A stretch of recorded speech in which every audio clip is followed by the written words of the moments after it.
મારું નામ હરીશભાઈ ડાલાલ ખેતિયા, ગામ વસઈ, તાલુકો જિલ્લો જામનગર. મારે બે કાનમાં પડદાના પ્રોબ્લેમ હોવાના કારણે સાંભળવાની બહુ મુસીબત હતી, તકલીફ હતી. બહુ નજીકમાં કોઈ કાનમાં બોલે તો સંભળાતું.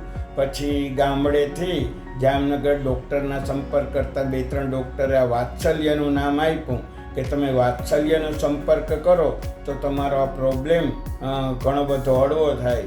એટલે વાત્સલ્યનો સંપર્ક કરતાં અમને આ 2 મશીનને મળ્યા અને આજે 17 વર્ષ થયા.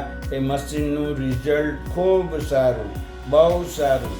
અને આ જે કંપની જે છે, એજન્સીનું નામ જે વાત્સલ્ય છે, એ વાત્સલ્ય નામ જાણે કે સાર્થક થતું હોય એમ એનો સ્ટાફ અમને આજે 17 વર્ષથી બહુ ભાવથી અમારી વાત સાંભળી અને ખરા અર્થમાં મદદરૂપ થાય છે.